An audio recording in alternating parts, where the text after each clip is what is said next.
as no, JDM fans in here, what do we declare as the best JDM car ever recognized by the world? By the world? Yeah.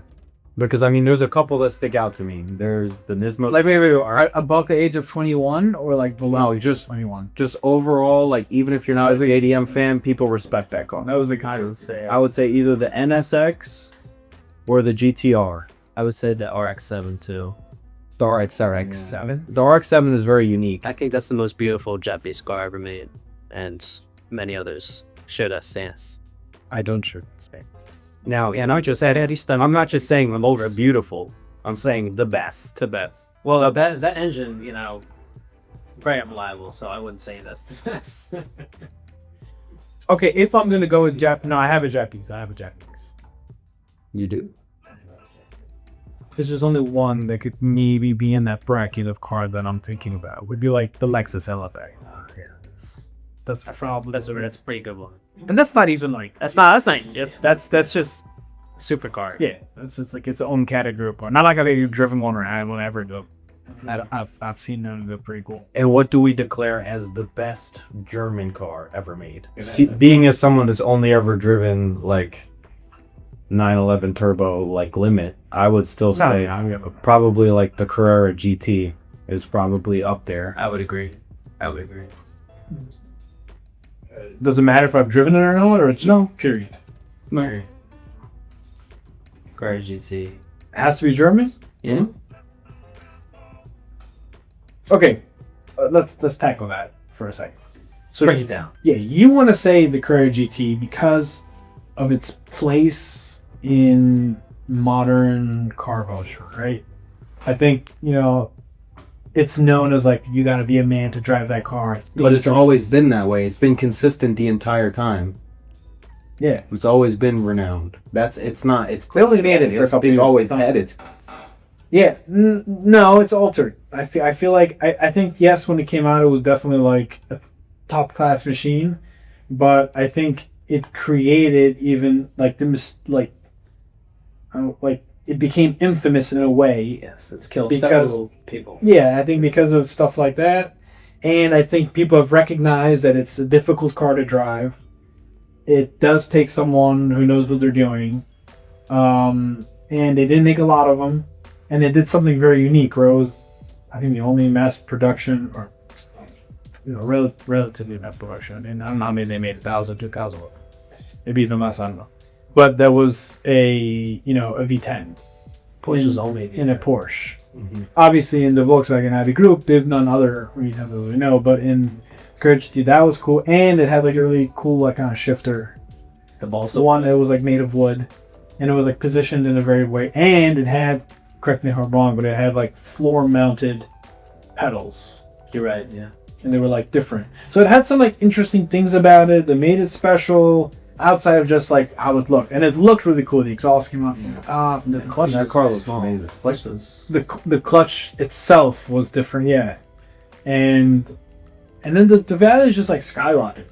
Yeah. Okay, but like if I'm thinking about that, that's obviously a very cool car, and then you think about the 918, Spider. Yeah, the Evolution. I think in 2015, I don't think the 918 Spider is going to be in the same category as best German car ever, though. Maybe performance-wise, yes, but feeling-wise. Dude, they're going at a couple of his the auction in the last month. I think they both went for like $2.5 million. Jesus Christ. Yeah, like they're. They were bought by like I don't know if they were bought to be actually resold or bought as like a collector's piece or I don't know. But they're very definitely that car has got to be I feel like it's more of a collector's car, though. Yeah, but it has a lot of things about it that make it really different and special, right? So when it came out in 2015, it had a performance hybrid engine. So it had the 4.6 liter V8 flat plane crank, made it with the hybrid component, and it screamed, right? So it sounded amazing. It revved to, I don't know, I guess that takes around 9,000 or so. How many V8 flatbed cranks has Porsche made? I think it's one. Because I know they have like other V8s. All the other V8s. So the V8s that they're using now are the twin turbo 4-liter V8s. Right. Howdy. They used to use naturally aspirated V8s from like, up until 2015 or so, or 2014. One of those years they shook it out of that. The old Panamera GTS used to have that V8 and some other models. The 928. Oh, that's way back. Yeah. Did that have a V8? Really? Yeah. Oh, the front engine. Yes. And what do we designate as the best American muscle car? And there's two ways to answer that. No, let's talk modern. I don't want to talk classic. No, we're gonna talk modern. Yeah. But there's two ways to answer that question. So in terms of like American ideology of performance, like drag strip, straight line numbers, and then there's the like rest of the world performance where it's like well handling, still got power. Rest of the world performance, I have the clear-cut answer. He's the Viper. The Viper? PCR. Okay. That's The first generation, like no, like the new one, the fifth generation. That's set the Nürburgring fastest manual transmission car. Where do you put the Ford GT in that? So that's up there too. That's a close call. Right? Now that I think about it, yeah. I think you could also put the ZR1 in there. Like the new ZR1 it's literally, we said this in a previous podcast, but breaking lap times everywhere with inconsistent drivers. Like different drivers are just like, oh, let's go drive the ZR1. Broke that record. Who wants to break this laps record? You know what I mean? You're gonna keep to somebody else. Exactly. You're right. So I mean, we've never driven one. Hopefully one day Maurice will buy one and we get to experience that. But for a car to have just any decent driver hop in it and break laps records consistently, you gotta put respect where it is. Absolutely. It's a special car. Yeah, I don't have much to say on that. I mean, there's a lot of really cool stuff. I like cars. Again, my number one thing. It's like I don't like American muscle cars. They're No, I deep do. backs. They attract too many women. They're built poorly.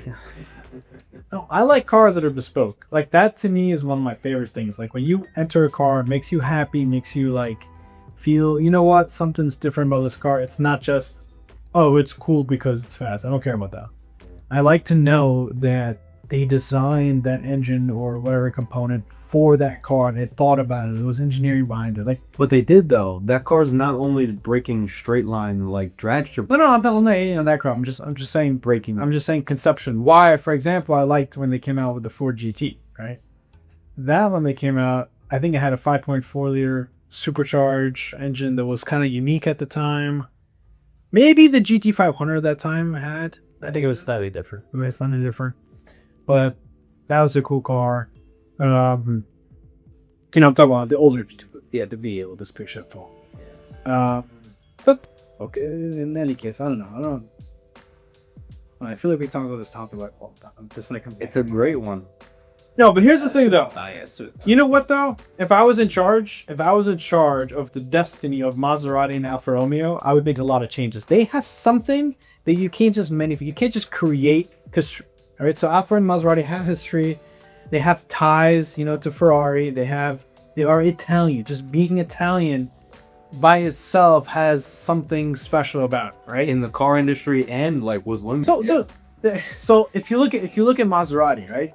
I don't know why Maserati does this. They come out with a model that everyone is like, oh, I'll give it some respect. And they're like, all right, we're only going to keep that for like a year or two. And then we're going to go back to some shitty stuff. Like they came out with the Trofeo, right? Like we talked about. It's like with 21, they did the Trofeo in 21 and 22, I think, for the Ghibli and the Quattroporte. And I don't even think they did it for the Gran Turismo for that body style, because I think 2018 anywhere 19 was the last year for that style or so. And it had a great V8 that actually was fast. It was like the first fast Maserati for a while, right? And then they're like, no, we're going to get rid of that. We're going to go to a turbo 6-cylinder that nobody wants because our depreciation wasn't heavy enough as it was before. Let's accelerate that depreciation. I remember, I want to say about a year ago, they first started trickling into the auction, 2024 Gran Turismo Trofeos. And like they were like holding strong. I mean, they were like, ending $50,000 depreciation, but they were like 120 or 100 plus, Now they're like 60. Not 60, but like they're hitting galaxies like the 80s. Like, no, like, but dude, What did we sell the Trofeo for? The last one we had. well, that was the Quattroporte. No, I'm talking about the Gran Turismo. I was talking about the Gran Turismo, but the Quattroporte, I don't think they made the new one with the 6. So I'm not sure. Anyway, the point is that if I was in charge of that, I would take the history and everything that's great about what you can make out of that brand and actually do it. You know, put what people want. They want. They're overthinking it. No. People, what do they think about when they think of time? Because they think about Ferrari, Lamborghini. They think about how the engine sounds, the rawness of it. Why? Because also, it's not like they're gonna, you know, oh, if Maserati is too close to Ferrari, people are not gonna buy Ferraris. That's never gonna happen. That's a Ferrari and Lamborghini. They exist in their own stratosphere. And they're essentially forever. Because they actually have. They use parts and they have a value. You can't mass produce in a way that you can for what you can do Maserati, right? So And they have a value that it doesn't need to be advertised. Ferrari has to make like 5 consecutive piece of shit cars for people to like, oh, Ferrari fell off. Like I think like they definitely got 2 or 3 like guineas. Like we're like, all right, that's no problem, Ferrari. We still got, you know, you're good. Yeah. But you know, if Maserati, if like I would want to bring back Maserati, right? They need to redesign that coupe. I mean, that coupe, it's not special enough. It needs to be. Could be doing the same design for 20 years. I mean, so the 24 is different, but it's just still not good enough. It's not. I think they missed the boat on it. They could have made it a little bit more exotic because your price point is high. Why didn't they make it kind of like R8 feel? You know, I feel like they were going for the Mercedes SL 911 style, where it was more classic, but it's not a classic car. Like they're trying to be like so why are they? Yeah, why are they positioning it in a really, really, really competitive field, right? Because if a buyer's looking at it like, well, I could buy, because the new SL is beautiful, by the way. I don't know if you guys have seen that. And the new AMG GT did an amazing job with them. The new 911 also obviously looks great. And there's a couple other models, right? Now you're going to position it in that, the hell is going to pick them up, at least how they designed the new Gran Turismo. It's just, you know, like they're asking to be reviewed against an Enfield.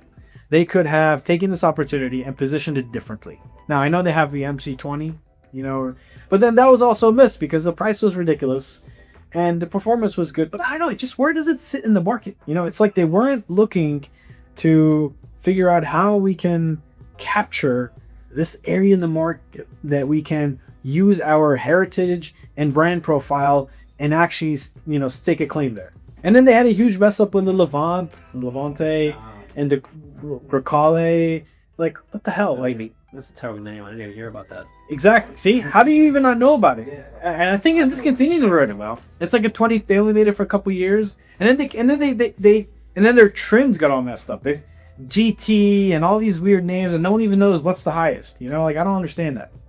Like the Grand Lusso, they came up with all these weird names. And then it's like, what's the difference between Grand Sport and Grand Lusso? It's like, oh, well, the Grand Sport has a little black here, and the Grand Lusso, the seats have this little thing. It's like very little differentiation, nothing making it special. I don't know, just Maserati the last few years, they could have done so much with what was given to them to, you know, recreate the brand, other than just because up until, I don't know, there was just for the Quattroporte and the Gran Turismo. Like when they came out with the Ghibli, that was their chance to like actually enter that entry level, like luxury market in that size, that footprint, and dominate.